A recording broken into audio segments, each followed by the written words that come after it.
Welcome back to the Blindsiders. I'm Ben here with Dylan and Ryan. Talk about episode number 2 of Survivor 50. And we're just hitting banger after banger right here with Survivor 50. I know I at least personally came into the season like at least cautiously optimistic, really worried maybe about some of like the celebrity stuff they were doing, whether it was going to be a little too twist heavy, whether they were going to kind of over pollute the game and not focus as much on the players, like almost like a winners at war style. But through 2 episodes, I'm really enjoying it. These are probably the 2 of the best episodes I've seen of Survivor in a long time. I don't know if you guys agree or disagree with that. Yeah, best episodes of the new era by far. I think that we are full steam ahead. I think that their editing of the storylines throughout these past 2 episodes has been great. Because you sit back and look at it, there's a lot going on, even though we're spending more time on other storylines than we are with some other ones that we've only touched on briefly. But I don't know, like just like the coach South Pacific Part 2, like coming out this season has been great. Coach and Ozzy, like that in and of itself is very interesting. I believe the Vatu tribe, everything with Colby and Rizzo and that tribe is just a great storyline. I think Colby is honestly one of the sneaky best storylines so far going this season. Like, I know they made that like Batman Beyond old Bruce Wayne comparison for him, but it's like he is giving it his all, even though he really does not have that much left to give. And I think that he's allowing his game to evolve socially, which is just great to watch.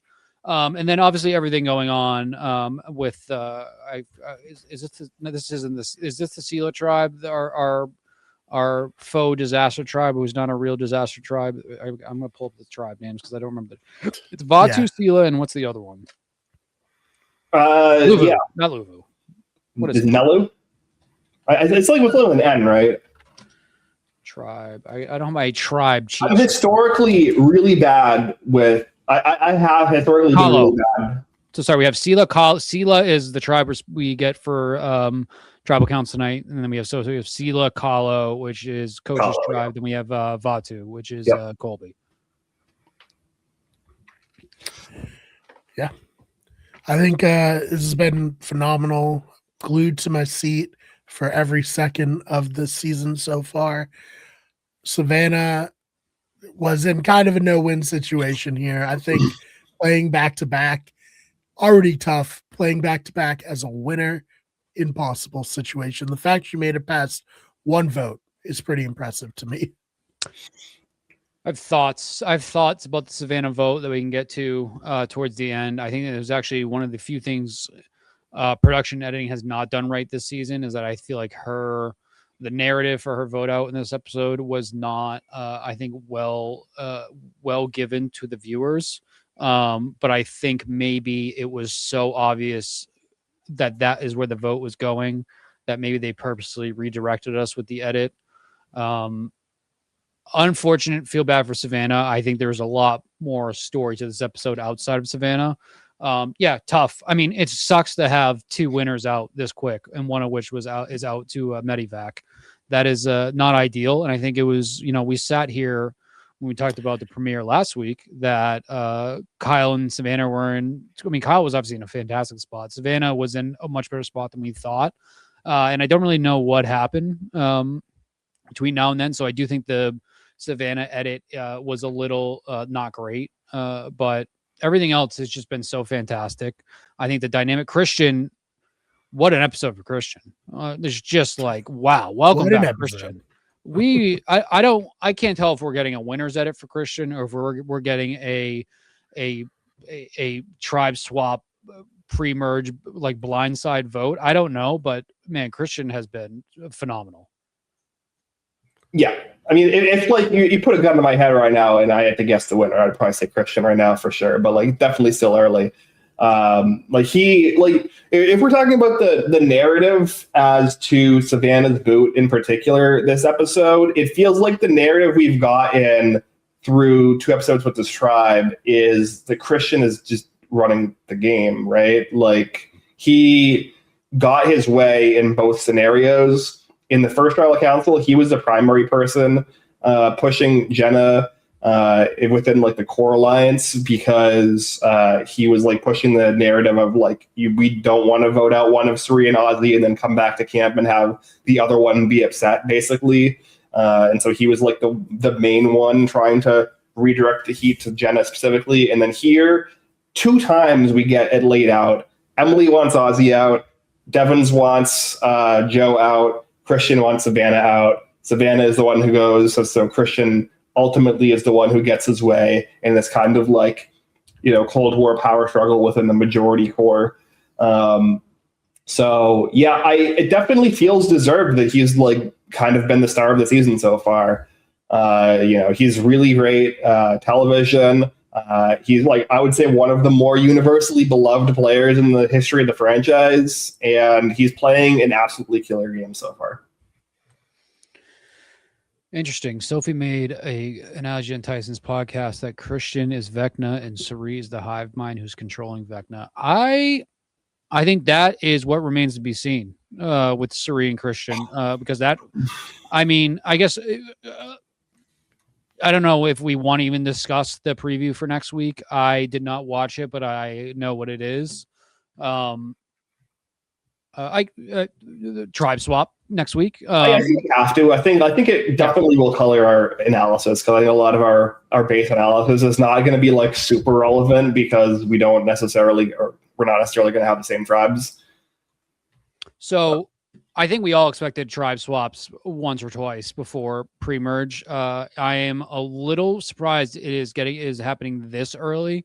I think that we'll see how that plays out. I think when it goes to Christian and Suri, I think that is kind of the battle that I'm waiting to see who is actually in the driver's seat there. It feels like Christian is obviously, but Suri's the social goat for a reason. I think that Suri's ability to take any sort of eyes off of her needs to be studied in like the CIA and other like facets of where being secretive and manipulative and things like that.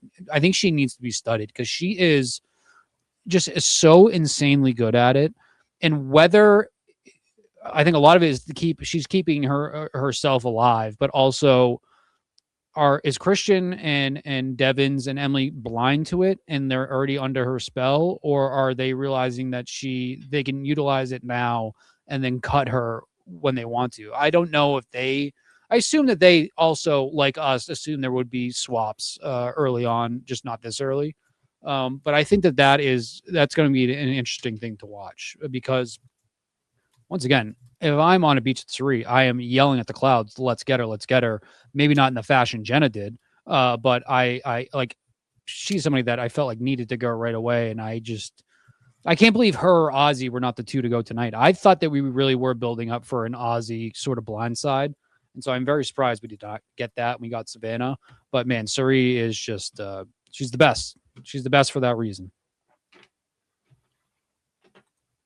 Yeah, she's got everyone eating out of the palm of her hands. It's so impressive. I mean, really, the only one who can stop Suri is JT, I guess. JT and Dumb Twists are the only two, and JT was rightfully very scared of Suri. I think as he should be because she was running shit on the Heroes tribe, same way she's seemingly, doing a good job at running stuff here. So, I mean, I don't know. It's hard for me because I'm a huge fan of hers, but I don't want to just sit here and be like, she's the GOAT, No, I mean, obviously, she's like one of the best social players, I think, in the history of the game. If not, like, I think there's a conversation as to whether she is the best.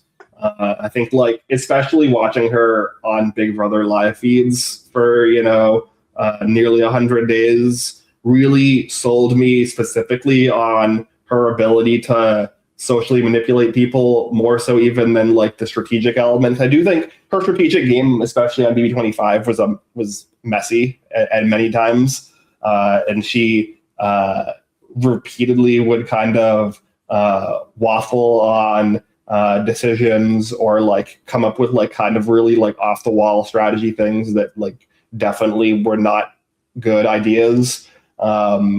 and just kind of like play around with like that kind of chaos a little bit more than I expected from her, given the edited episodes of Suri that I had seen through Survivor and the Traders. But yeah, I think that like her biggest superpower is just the ability to like sit down with anyone and get them to immediately like connect with her on a very deep level and develop like a trust with her and a want for them to keep her around in the game, even if it's not necessarily strategically in their best interest. However, as we talked about in like our preseason stuff and in the draft stuff that we did,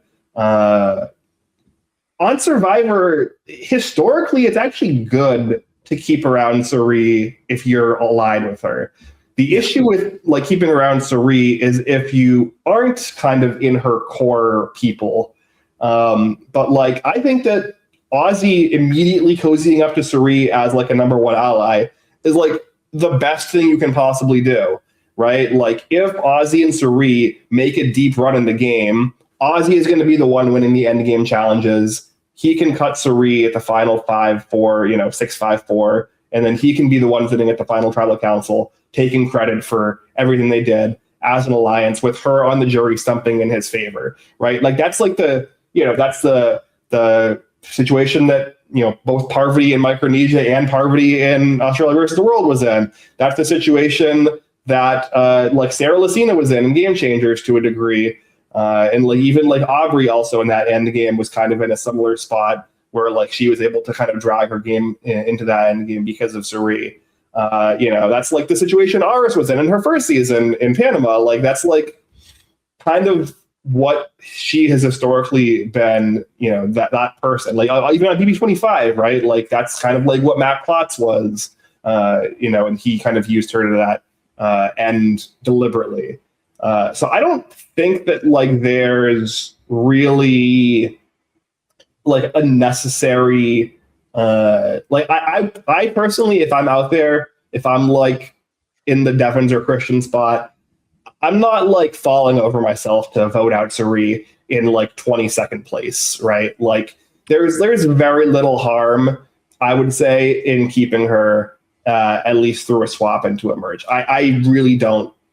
I don't see her as like a huge danger to get into my way of winning the game unless I'm like a sworn enemy of her or I fall into the opposite alliance there. I get like the inclination of like I don't want her running the season, but like if you can like at least run the season in parallel with her up into a point and then cut her when you need to, then I don't see that being a bad idea.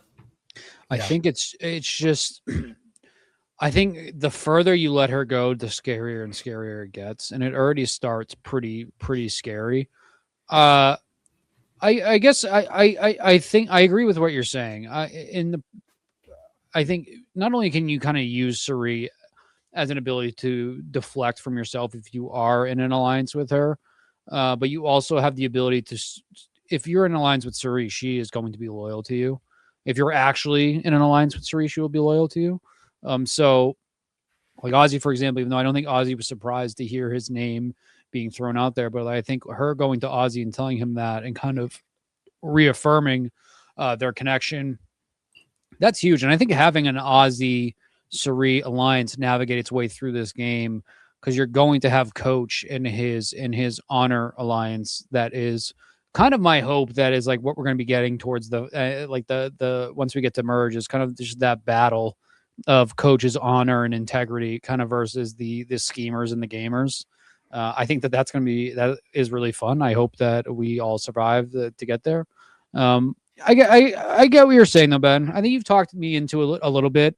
I still would feel the most comfortable just cutting her as soon as I could. Especially like getting rid of Jenna first instead of going after Suri, even though I think Jenna did it to herself. And apparently from some, when she was on Tyson's podcast, she laid it out that it was Christian who floated the idea of Suri out to her first by them talking, and Christian saying that he was going to sit next to the person that he wanted to vote out first. He went and sat next to Suri, and then that put it into Jenna's mind that they needed to move forward with the vote for Cirie and kind of drive that. If that's the case, Christian is playing a better game than even what we've seen in the edit so far. So that's interesting for me. Cirie is just very, very scary. And I know like Daryl brought up, Daryl in the chat brought up everything that happened with Heroes versus Villains. And kind of getting Cirie out, and like, look at that. Yeah, look it took there. 2 at the time top 10 winners to get Cirie out. And Idol. And an Idol. And the best runner up at the time. Like a confluence of events to get Cirie out. But I think I'd be a lot more like Lisa from Australian Survivor with Cirie. Where it's like, I almost just want her to succeed more. She has an advantage now, which like makes Cirie much more dangerous. I think Cirie would be a fantastic winner for this season, but she's doing exactly what I said was, I don't want Cirie winning to feel like a lifetime achievement award, but I feel like it never could be like that because she would have to do the things that she's doing now, which is completely eliminating her threat level through her social game, which is her biggest threat level to begin with. It is just like, it's incredibly, it's thrilling to watch.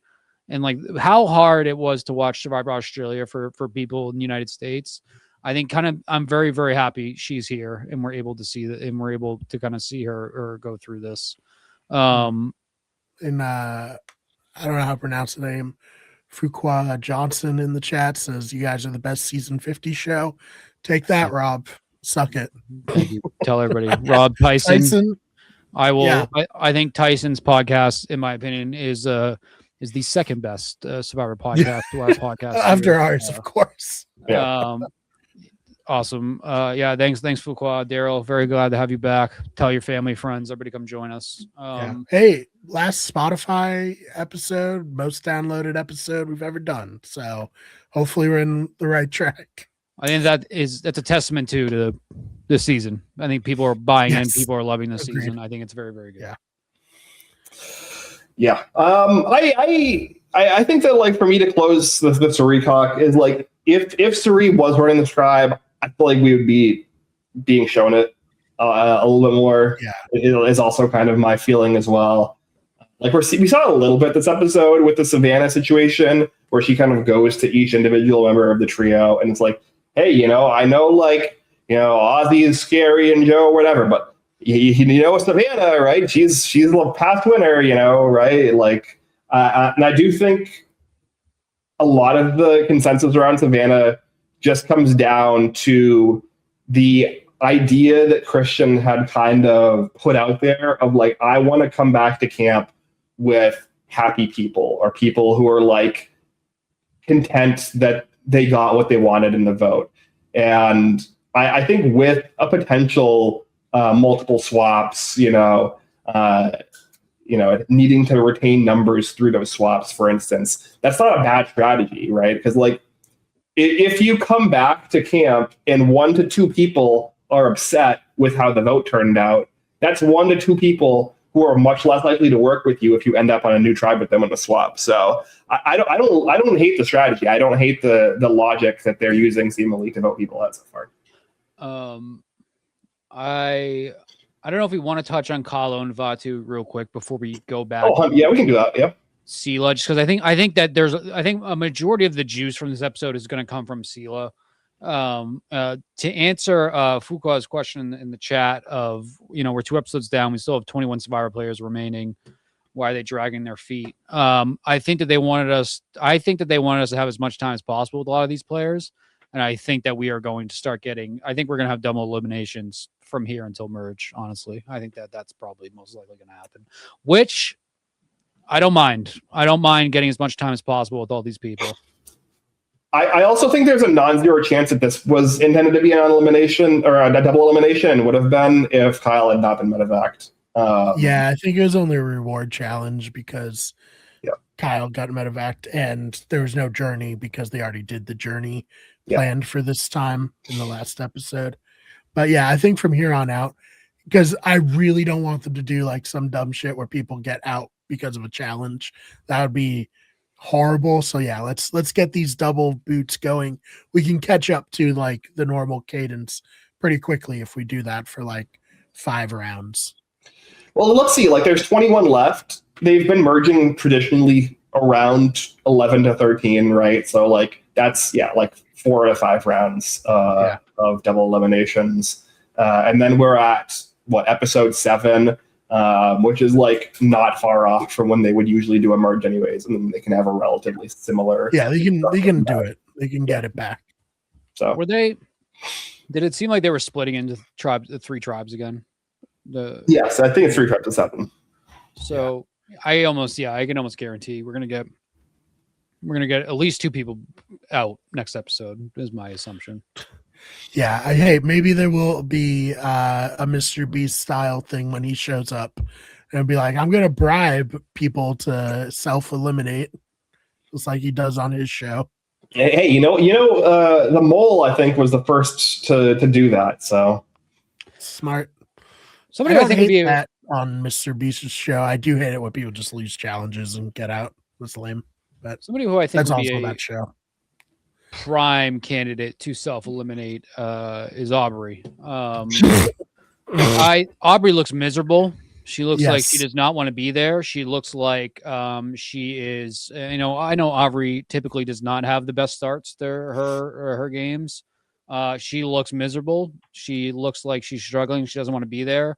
I was very much starting to question why Aubrey is here. I'm kind of trying to question why Aubrey's here. I know that she was the backup to Amanda Kimmel, right? Listen, I think Aubrey is questioning why she's there in this episode, so you're not alone. Her getting the lifeline from Christian is once again, Christian is playing this game at 100% right now. I think that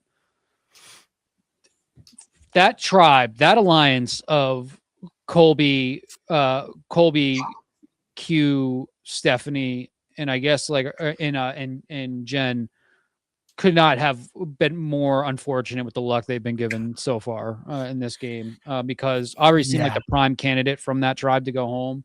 And then now she has an idol, which I don't see a situation where Aubrey would not want to play that idol unless she thinks she has numbers. Kind of wild because it seemed like I thought Aubrey was getting ready to kind of just quit, which I feel like if you quit Steven 50, she wouldn't quit. No, I don't think she's going to quit.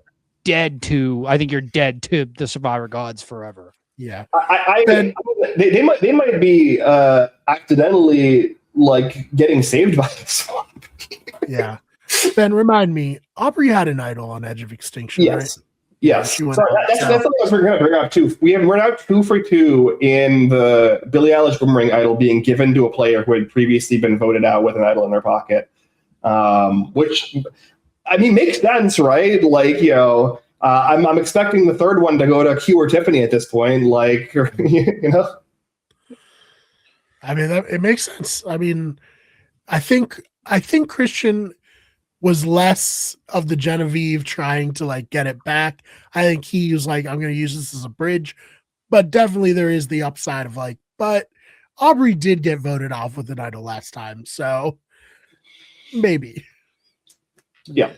It's tough too, right? I guess Aubrey has kids now, right? And then like she didn't not have kids when she previously played. I imagine that's difficult and tough. And I think when let's look who she's on a tribe on. She's on a tribe with people she's never played with before.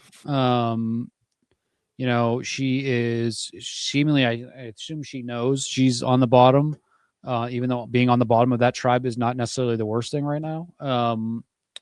And also she seems to be a little like paranoid, at least in the edit she's getting, that she like is kind of making up these, like first it was Genevieve, then it was Angelina. Like it's kind of like she seems to be like wanting to go after other people on her tribe and like making these rivalries right away. So I don't know if that is going to be her storyline moving down this path, is that she is just going to keep wanting to go after people instead of trying to work with them.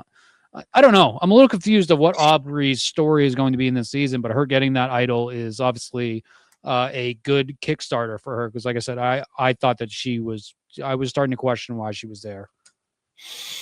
Yeah, I mean, like we talk about this in some of our preseason coverage. Aubrey is tied with Boston Rob for the fastest player to return for a fourth time.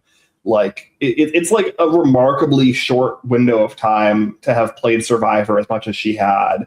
And you could definitely tell, especially after Edge of Extinction, how playing 3 seasons of Survivor in like such a small cadence like had affected her mentally, to the point where like it seemed like she was done with the show for good. And like it seemed like it took years for her to get kind of to in a position where she was comfortable coming back for a fourth time here, which at this point is like 7 years later now from her third time. But like even still, like it definitely feels like there's a lot of unresolved, like kind of mental, emotional, psychological baggage that she still has from her previous times that like she hadn't fully worked through. But maybe she felt like she had because it had been long enough, but it definitely like had not. So yeah, I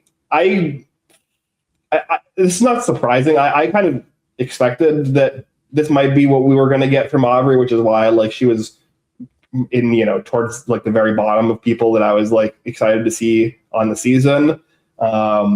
Because I don't like particularly know what we're really going to get from her at this point. Maybe this idol that she gets here from Christian, and maybe a swap onto a tribe where she has, I don't know if that tribe, the new tribe have been, you know, figured out. I know a lot of people do like the sleuthing with the commercials and the previews and stuff to figure out the tribes after the tribe stuff. I have not looked at any of that, so I don't know. But like if she ends up on a tribe with like a Suri or a Devons who she has history with, like maybe that's like a good way for her to potentially get her head back into the game alongside this idol. Or if she maybe ends up on a tribe with Christian and Christian's able to be like, hey, I gave you that idol, I want to work with you. Like get something going here, because like right now, yeah, it's like looking really bad. Other than the people like a Tiffany, or, you know, that's pretty much just Tiffany at this point, who have been like completely purpled. Like Aubrey is like looking like one of the worst potential players right now in terms of their longevity for the season. I would put Angelina in the purple. Yeah, Angelina as well. Yeah, maybe even Stephanie too. I know Stephanie had a very good. Her and Colby. That was pretty sick to watch. Colby and Steph kind of coming back in that challenge. I think that was really fun. Challenge was interesting too. You know, I think on the face of it, I think people I was talking to thought it looked stupid. Big giant snake seemed dumb. I thought that was a great challenge from beginning to end. I thought that was awesome. Yeah, I don't mind a giant snake. You know, they've had it in the water before. That's I fun. like that quote. Yeah, just Brian does not mind a giant snake. You know, what's better than one giant snake is 3. You know. Yeah. Speaking of which, did you hear Chris is on the challenge? This is coming. Yeah. Set myself up for it. Mm-hmm. Yeah, Rick Evans has a lot of experience being around giant snakes. Yeah, he does. He performed well. So it's his undoing and Edge of Extinction, but yeah.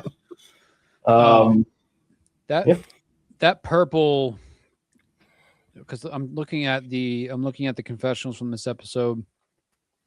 Angelina, Christy, Camilla, Stephanie, Tiffany, all 0 confessionals, and I think somebody on the Reddit brought up a good point that a 0 confessional episode for Camilla when she learned that Kyle was medevaced, even though she had her moment when they learned that for the reward challenge. Pretty surprising. Not great. I feel like Angelina for me is probably the most surprising that. And I know we haven't really had a whole lot of reason to spend a whole lot of time with this tribe for the most part, especially in this episode for Vatu. I'm surprised. I thought Angelina would be maybe one of the front runners for confessionals heading into the season. I'm a little surprised there.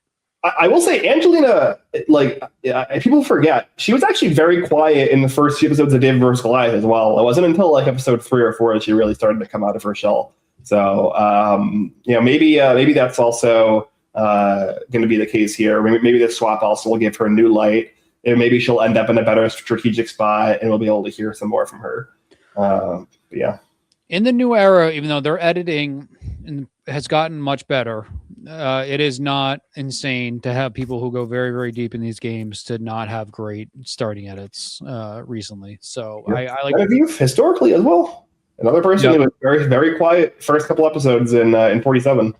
We talked about her super quickly on our Traders podcast, but Erica, winner of season 41, did not hear from her really much at all pre-merge, and then she was a winner out of nowhere. So I'm not like overly paying attention to the edit, but I do think that like players like Tiffany, Angelina, like Steph, we're just Chrissy, another zero confessional for her. Once again, did not have a whole lot of reason to spend time with Kahlo in this episode outside of the challenges, but I'm surprised. Naturally, every season is going to have those people that are not going to get their time to shine. Either they didn't provide that much, or they're obviously going to be gone very, very early. But Angelina is one that I am surprised, and I don't remember the confessional count for Dave Rasclad, so I'm trusting your word, Ben, on that. But This was less of a confessional count situation and more from like her like personality and antics didn't really like start ramping up until like a few episodes in. Like she was definitely present from a game perspective, yeah. But and like obviously like the Jack and Negs episode is like the moment where like she kind of iconic, came into her own for sure. But before that, like she was like relatively like normal and also kind of like not super forward in the edit. We can talk about let's talk about the Chrissy of it all, because I think this is another interesting situation we're getting here, because with both of these tribes we have Aubrey on one side and we have Chrissy now on the other, who are like getting like really like heavily negative edits from the perspective of their other players. But like it's going to be really interesting to see whether these perceptions of them carry over into the new tribes, because like why else are we really like kind of harping on this if it's not going to matter because they're going to swap anyways? That's what I'm trying to like decipher, really. Like I said, I didn't want to read too much into the edits, but that's what I'm trying to figure out, because like let me go back to my edit count real quick. Christian has been the star of probably, if you have a culmination, Christian is one of the top two stars. I think you put Christian, Coach Ozzy, probably up there as the three. I think that Christian, obviously to this point, especially in this episode, this was Christian's episode. We have Christian with 10 confessionals, Rick with 6, Sari and Joe both with 5, Aubrey with 4, Genevieve, Jonathan with 3, Coach, Emily, Ozzy, Rizzo, Savannah with 2, which I feel like in the middle ground with the little amount of time we spent with them, I think that makes sense. And we have Charlie, Colby, D, Mike with 1 each, and then Angelina, Chrissy, Camilo, Stephanie, Tiffany with 0. Because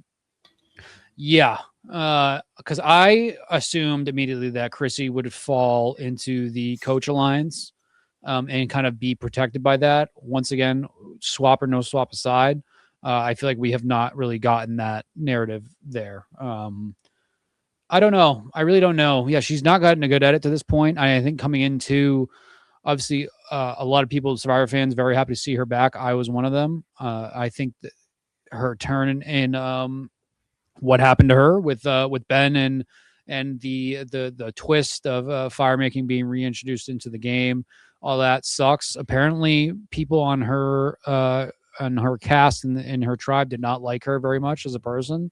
They thought that she was like very cold and like not very caring, I guess was like kind of like my takeaway from it. So I don't know, maybe we're getting more of the same. Maybe that's what it is, and she is going to be phased out very quickly and swap next week. That's kind of what it makes me feel like. It makes me feel like that these people that we have not seen at all to this point are going to be the ones that we have as an early boot once we start getting into these double eliminations, which unfortunately at this point it's all women.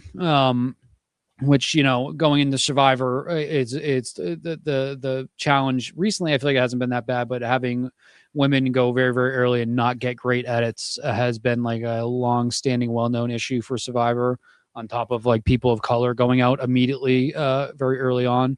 So it's not great for the edit gods, but then again, if they are the ones that go early and they don't have a lot to provide, it is what it is. And I say they ones, I don't mean like all women, but like these specific women that we're talking about that are getting 0 confessionals in this season. That could be the story behind it. And if that is the case, like Tiffany, Camilla, that it sucks, because I think we all came in wanting their game to like D really evolve much more.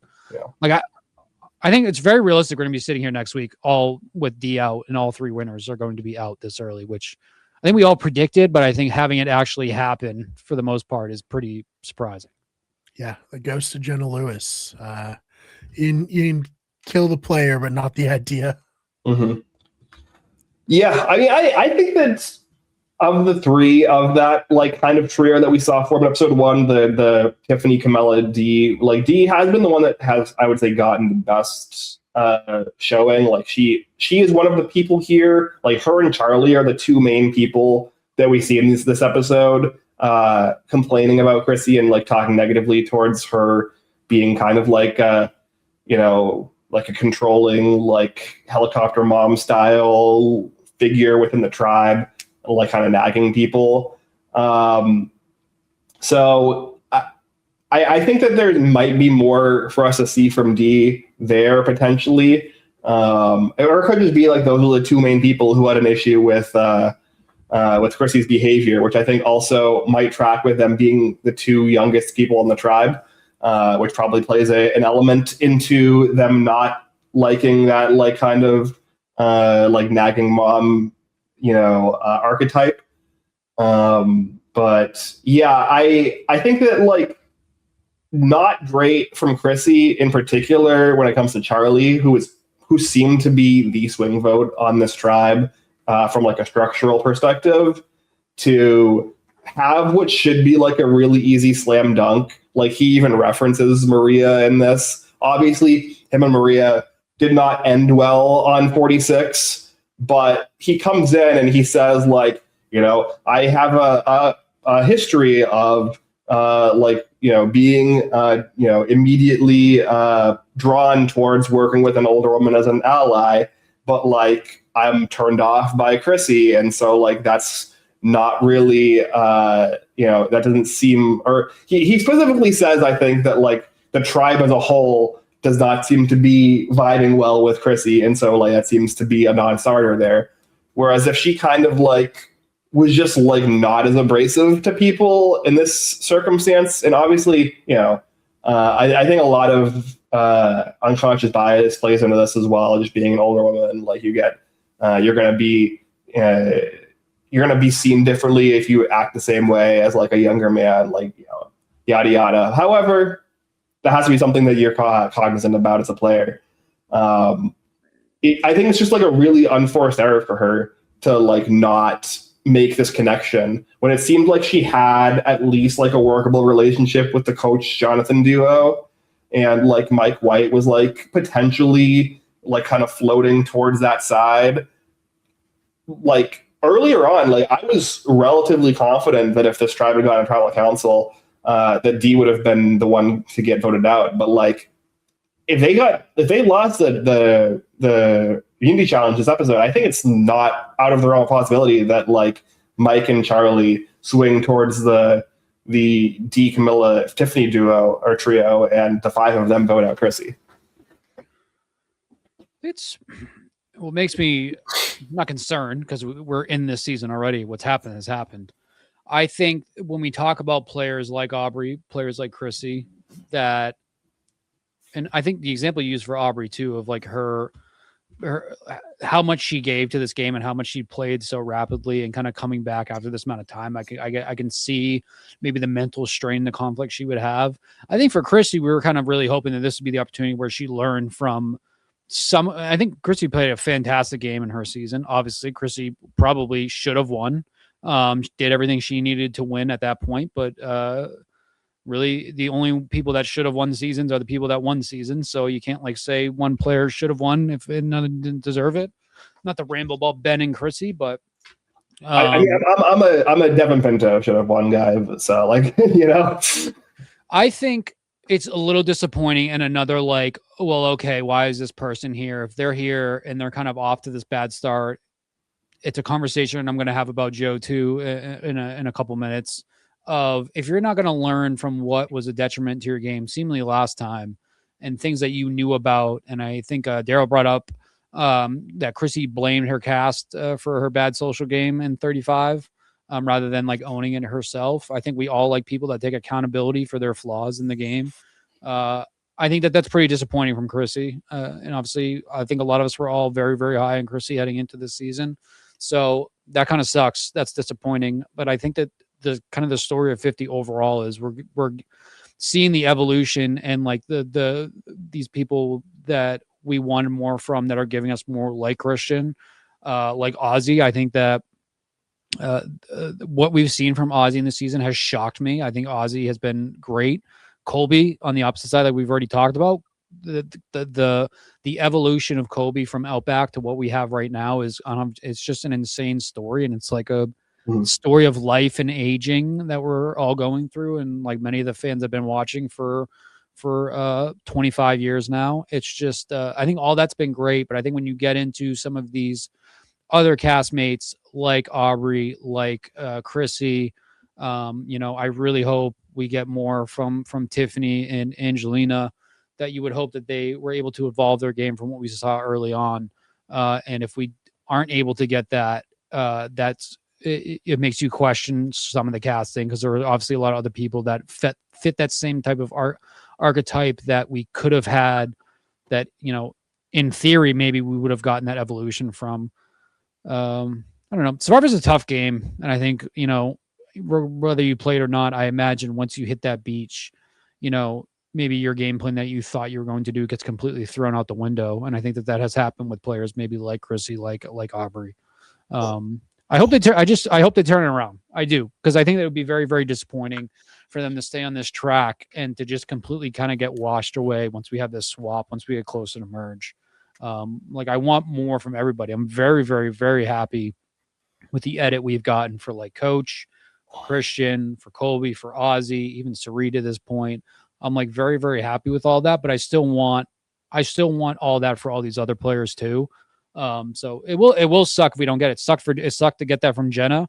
It sucked to lose that with Savannah too, even though I think Savannah, I can't imagine the mental strain of playing that season, winning that season, doing what you need to do, kind of taking that abuse, if you want to call it that, at her final tribal, and kind of just like getting that understanding that you didn't connect with these people like you thought you did, even though you won and people were judging you for it. I can imagine it's a very, very mental draining thing too. Especially for like a lot of these people with families and kids. I think being away from them for the first time in a long time, I imagine that's very tough too. Like these are all human beings. But I want more. I want more from Chrissy. I want more from Angelina. I want more from Aubrey.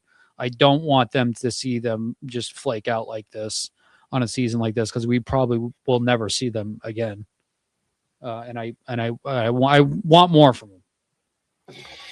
Yeah, that's like the inherent disappointment of All-Star seasons is some of the people just don't perform as well as you hope, or as well as they did the first time. And I mean, ask Tina about Survivor All-Stars. I'm sure she didn't enjoy that. Or Rob Sesternino, same thing. Vetus was it's hard to explain, but Vetus was somebody that people really looked forward to playing again, and then he was just immediately off first and was being weird and giving off bad vibes on second chance. So that's just part of the All-Star experience, is being very excited to see people come back and then being very disappointed in how it plays out for some of them.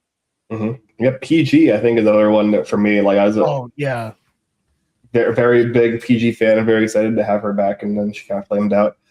Just kind of like, that's it. God damn. Tony Vlachos and Game Changers, I would have lost my mind had I not known that he played again. Yeah. Watching that live, being like, "Oh my god, what just happened?"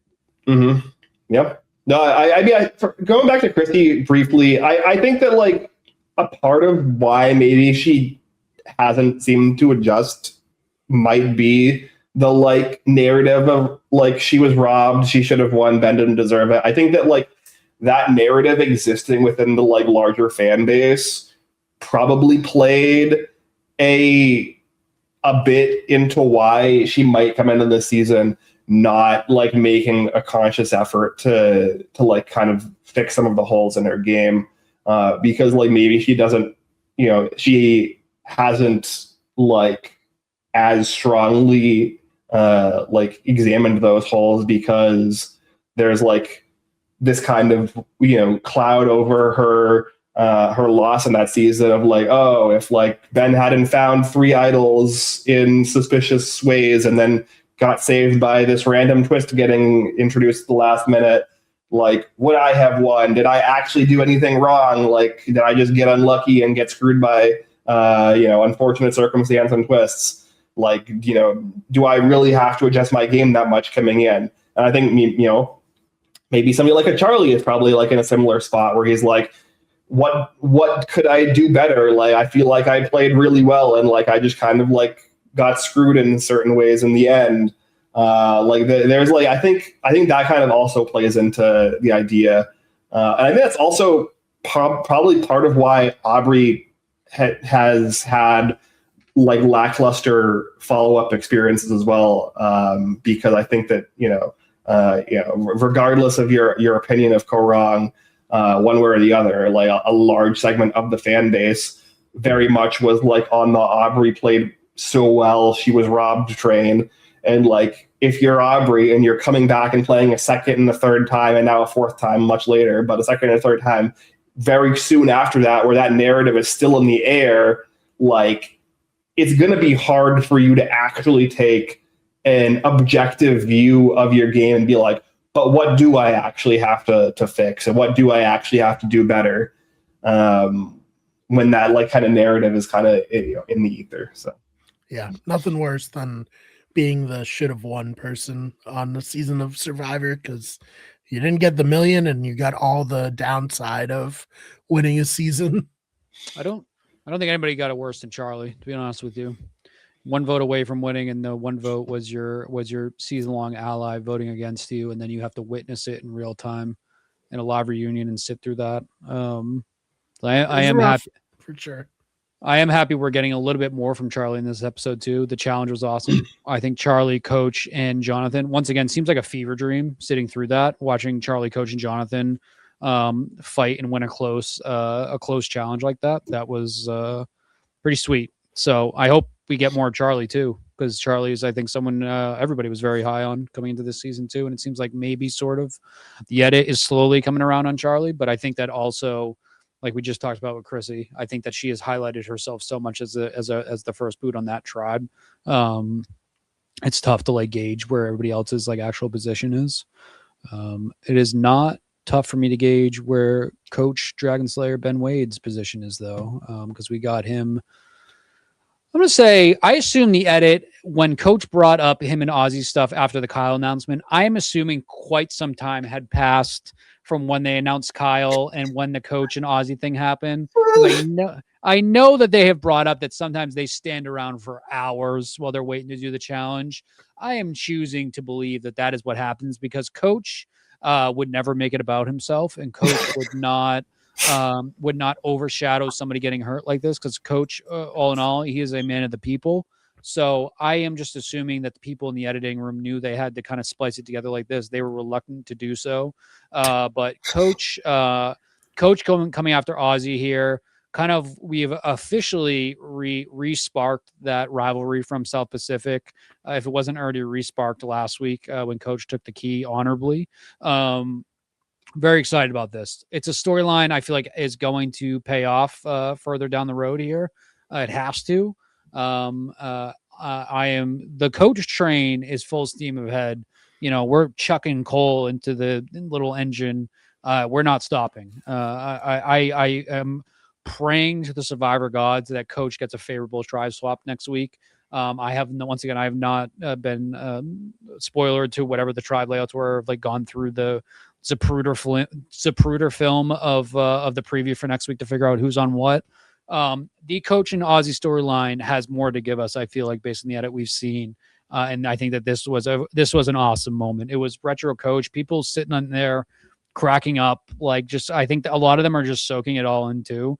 especially based on a lot of their pregame interviews of how excited they were to see coach and be there with coach. It was awesome. It was awesome. And we haven't gotten too much time with them because of just how bad this other tribe has been. But we're going to be getting more of it soon. And if coach and Ozzy are on the same tribe, it's swap. It's just, oh man. That would be something else. I got my South Pacific buff on in honor of their beef. And as a longtime Survivor South Pacific is a good season truther, I'm just so happy that it's become such a big part of Survivor Caramoan, Winners at War, and now Survivor 50. Love that for me.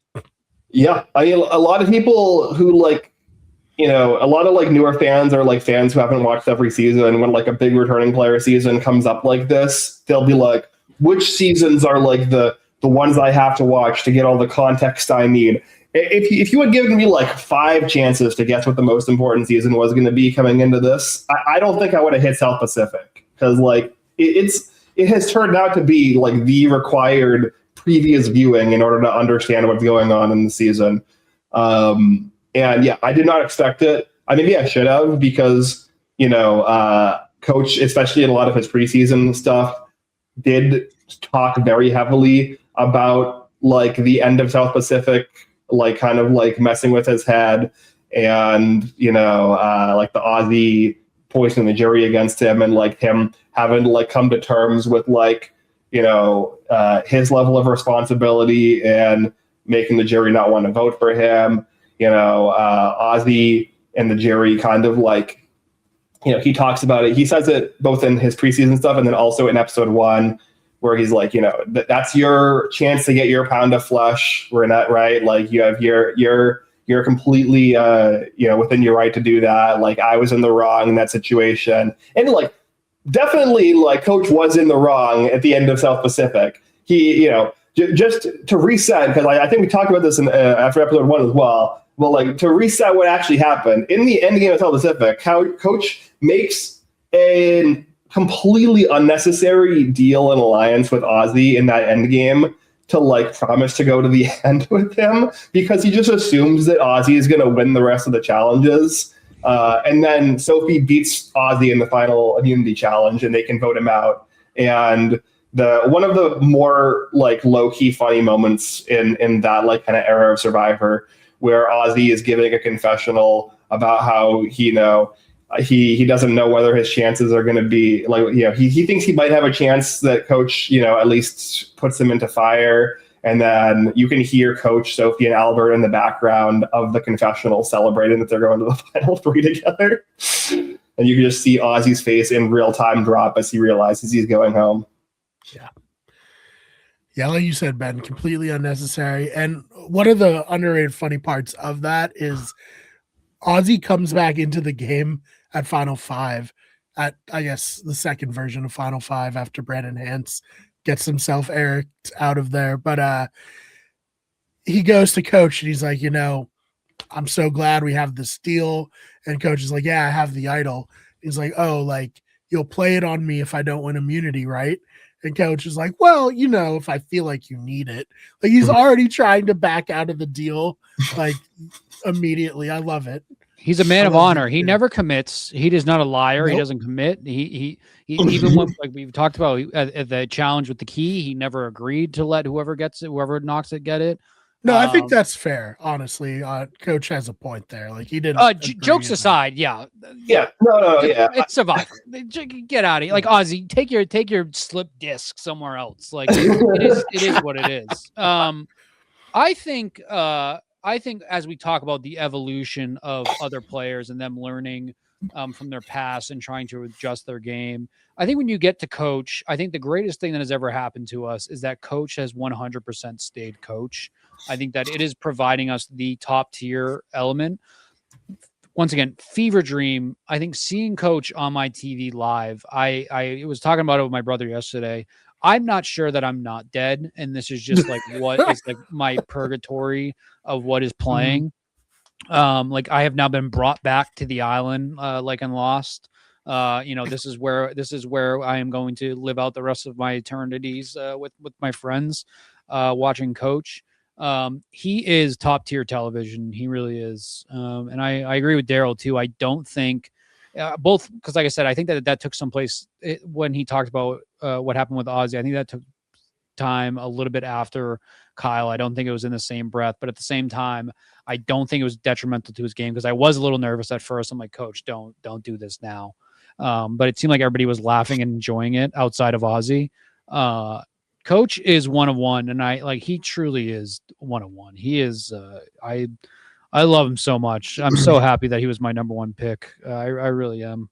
I think you were a fool, Ben. You're a fool to take Genevieve first over Coach. It was a mental mistake by you, honestly. Well, I would have felt bad taking him from you. You know. I appreciate that too. So you are a man of honor and integrity. So yeah, I had to follow Coach's ethos, right? So Yeah. But yeah, I mean, I think with Coach in his repeated talking out of both sides of his mouth and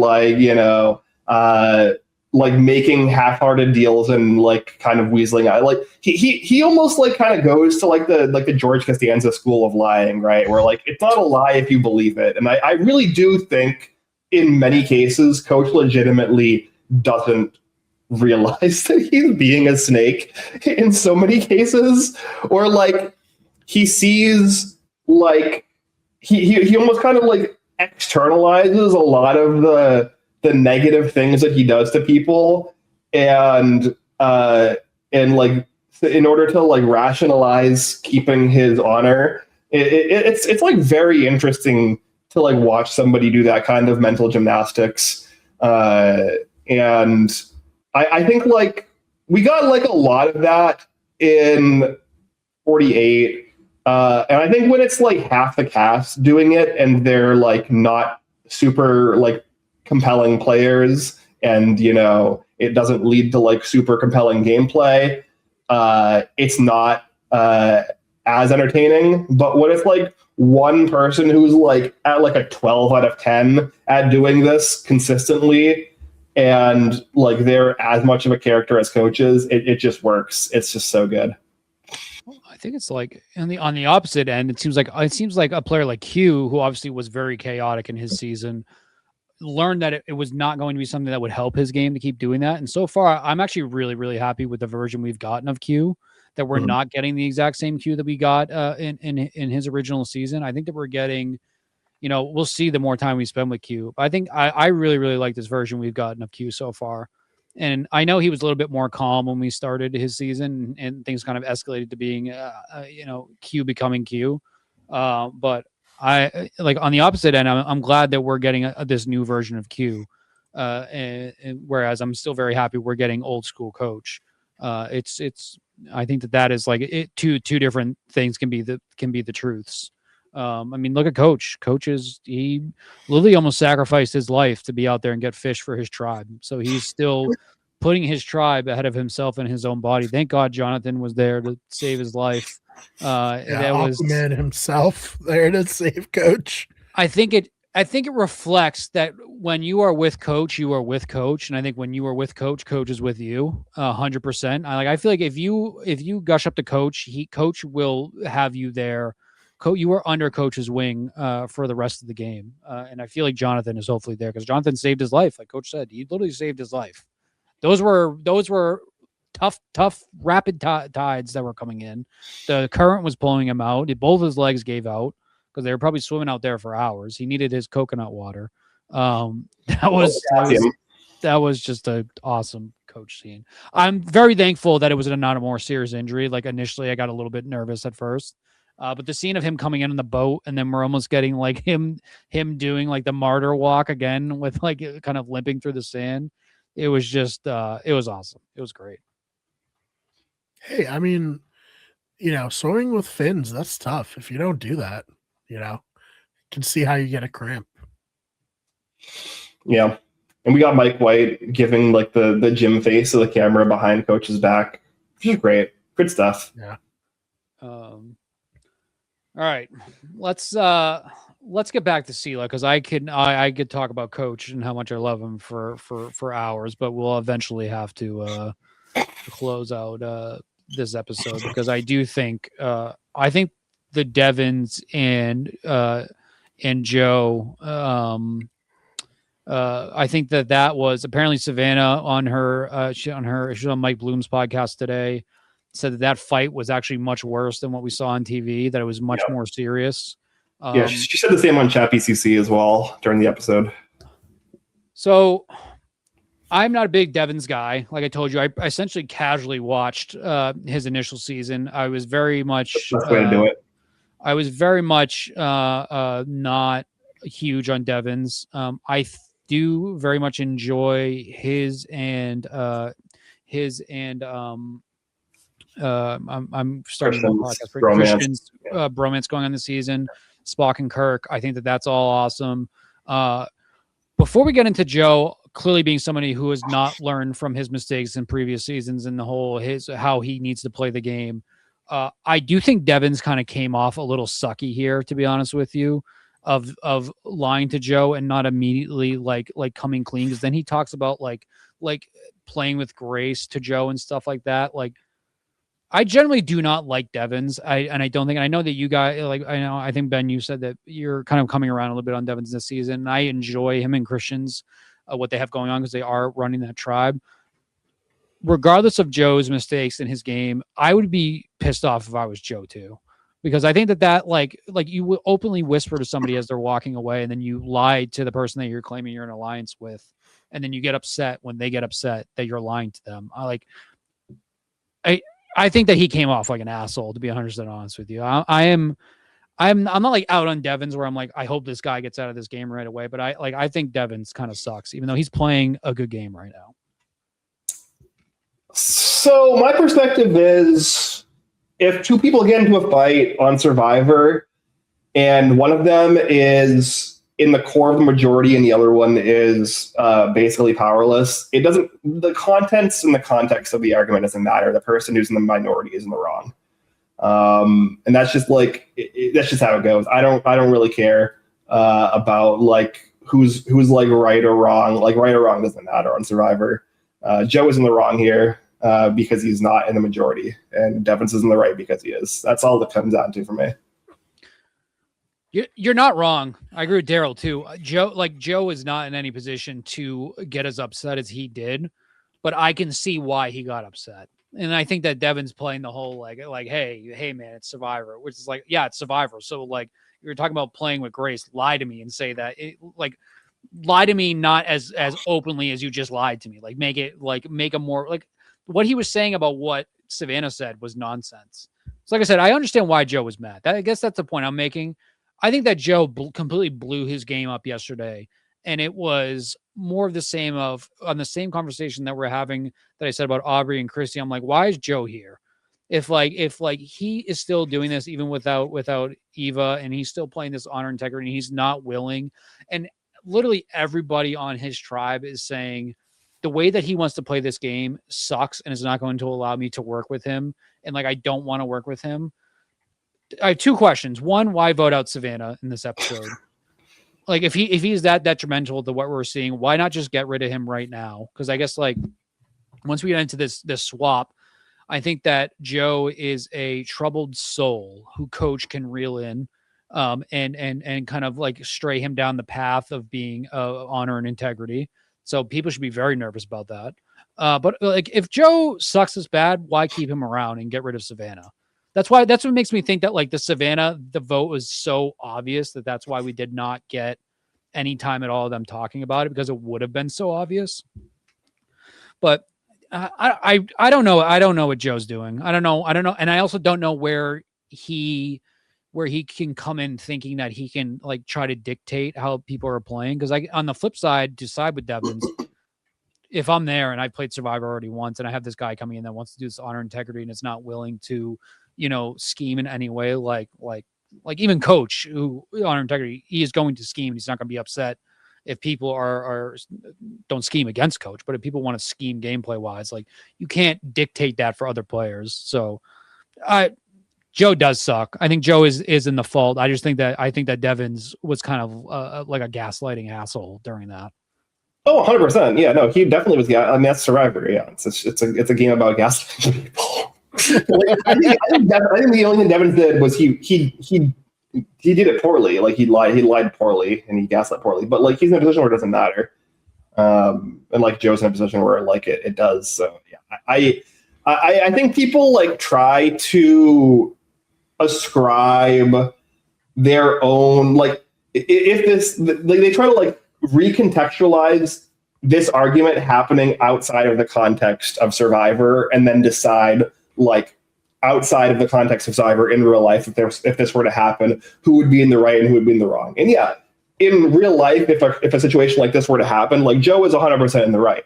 But like in Survivor, the whole premise is, especially like within a tribal situation, the tribe gets to set the rules of the game. They get to set the like framework of allowance. They get to set the hierarchy of power that decides who is given more grace or less grace. So within that context, Joe is 1,000% in the wrong.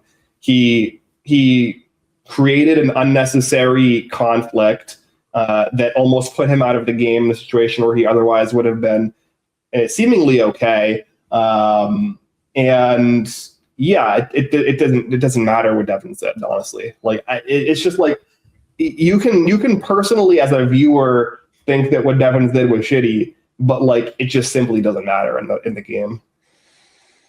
You're right, and I think that's the best way to put it too. Because like I still think overall, I think Devin's has surprised me. By I think Christian.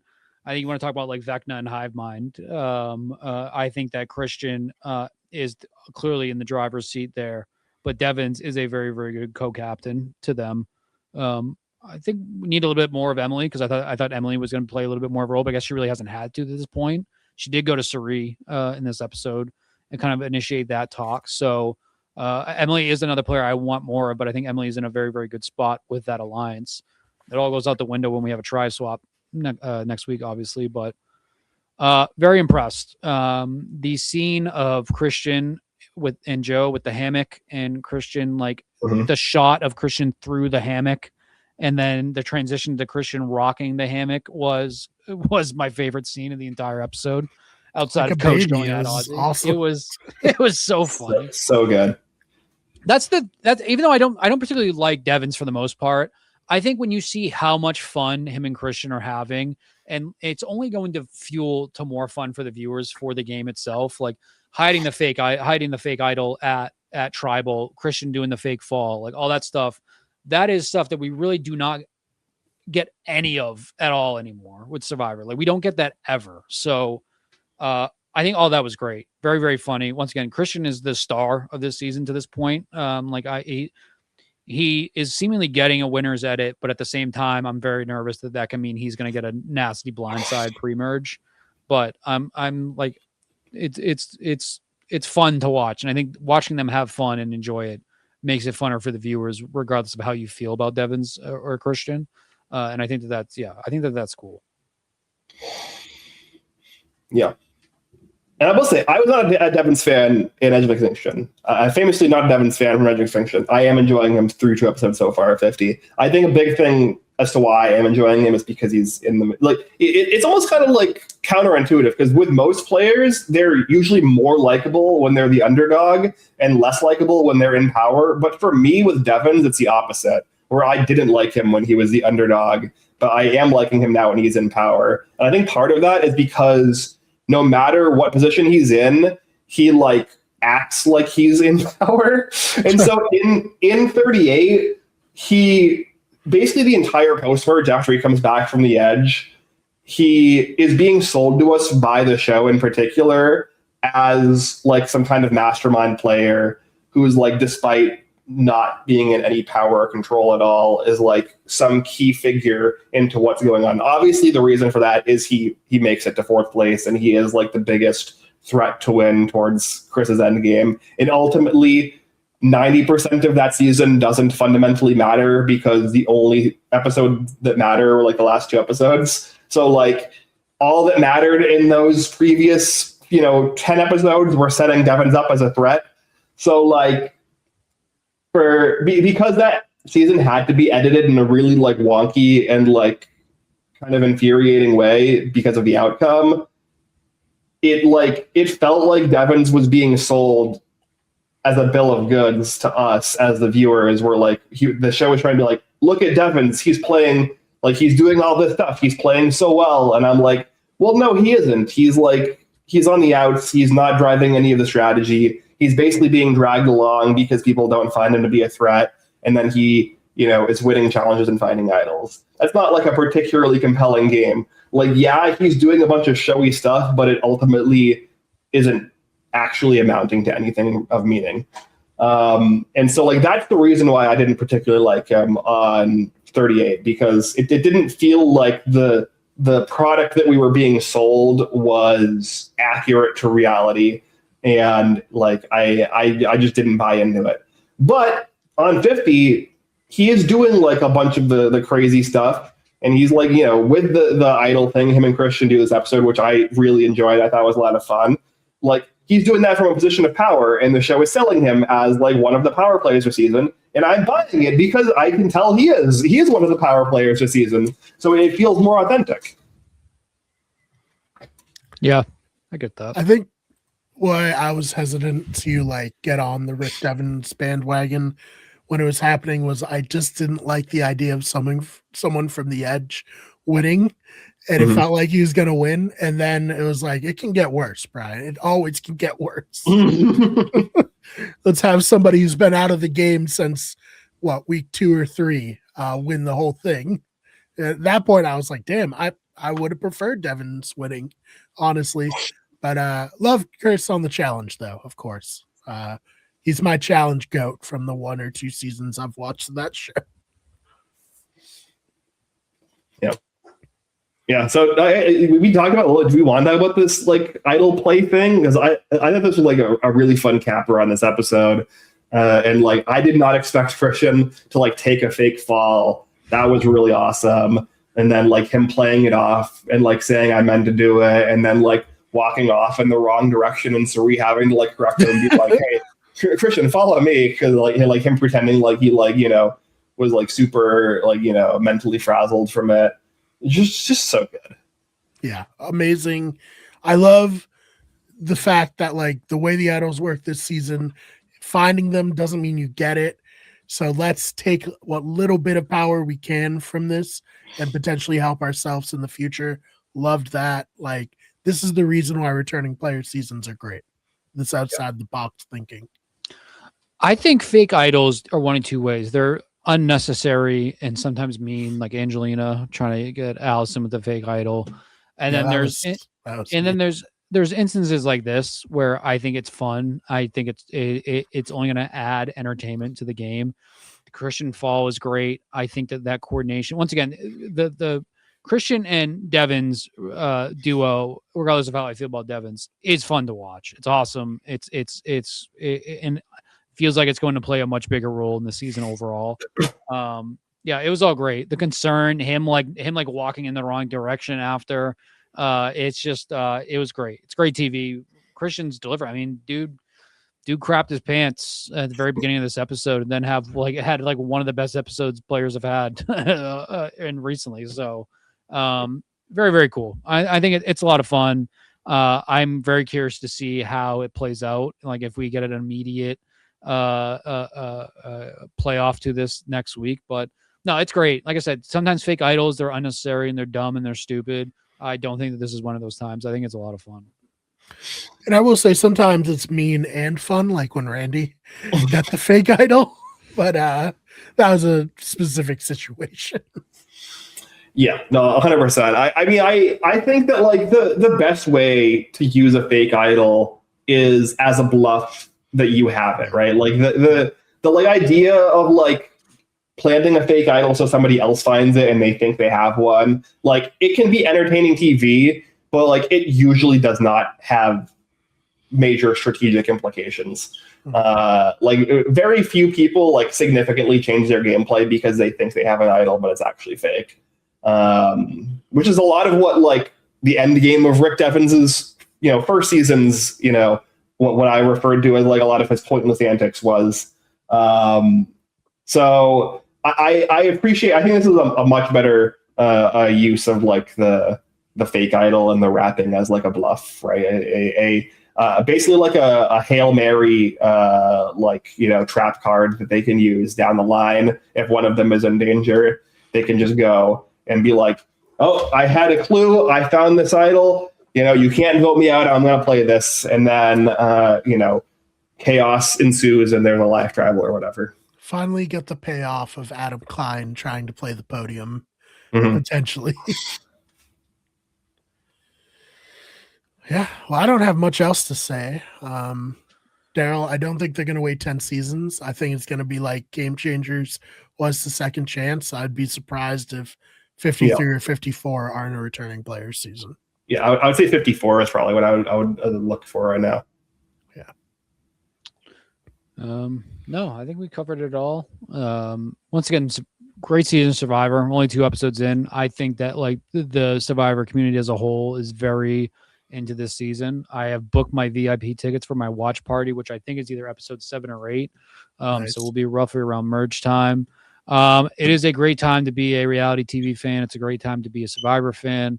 I think that we are incredibly lucky with what we've gotten so far.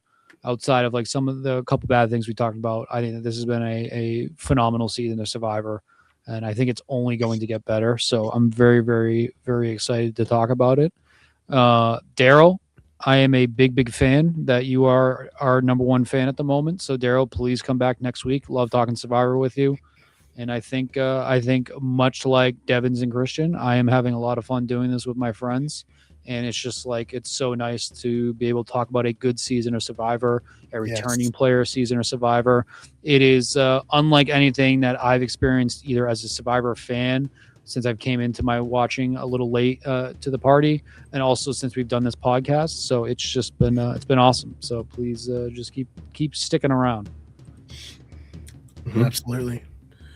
Yep. All right. Well, we'll see you all in the next one. Hold on. Before we go, I do have one thing I do have to say that I did not say last week because I was crunched for time. Shout out Brian Wong. Shout out Brian. Man. Yep.